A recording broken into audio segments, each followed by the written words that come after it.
Magandang araw po sa atin lahat. Ito na naman po ang ating nag-iisang kamata at meron tayong topic at pag-uusapan ngayong araw na ito.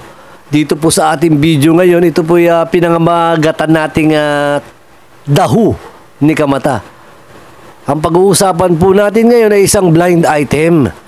Blind item po ito at tatalakayin natin at bibigyan ko kayo ng konting clue kung alam po natin kung sino itong aking tinutukoy dito.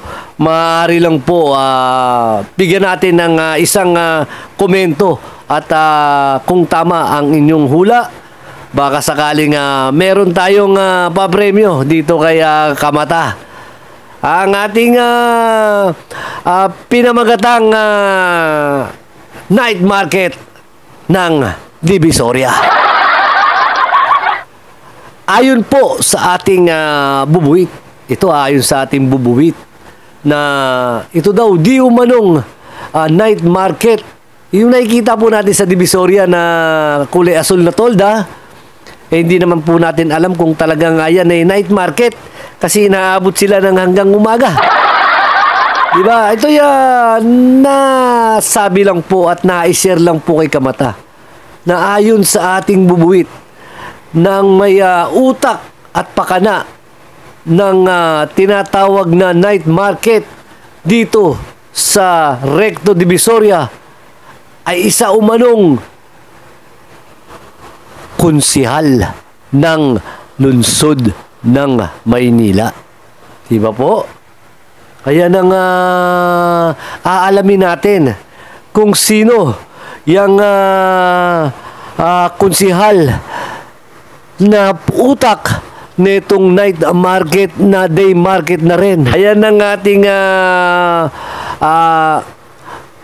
pag-uusapan ngayong araw na ito.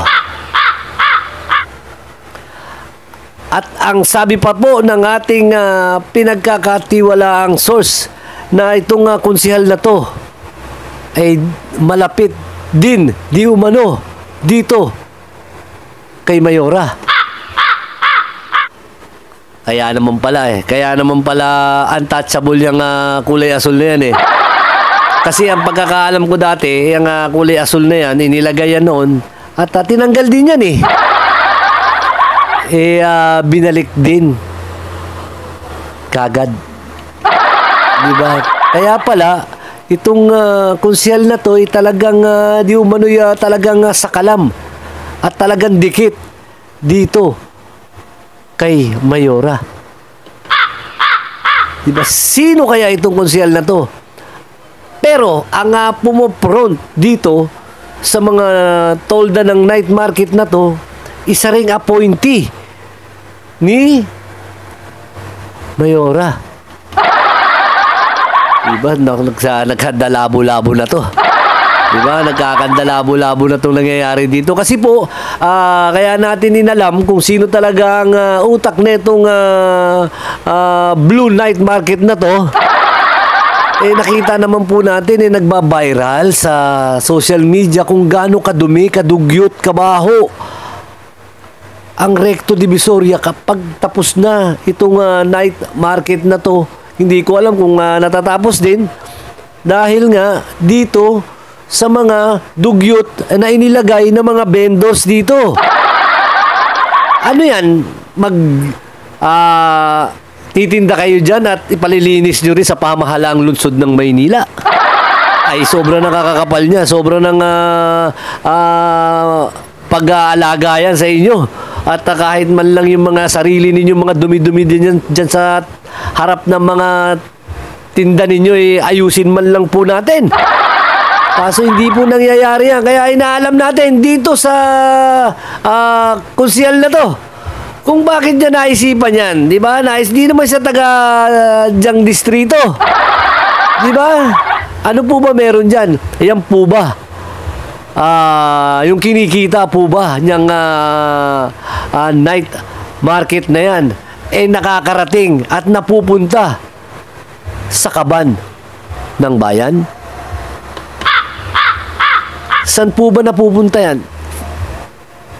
Magkano po ba ang bawat isa niyan? Nakita po natin ngayon at ang daming mga video na nanganganak na po Nanganak na po yung mga tolda na yan.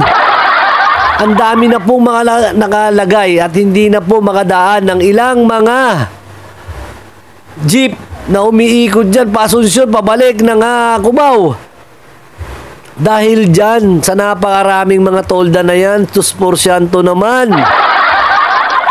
Kaya itong konsihal na to, ngayon, ay sigurado ito, tumatakbo rin to.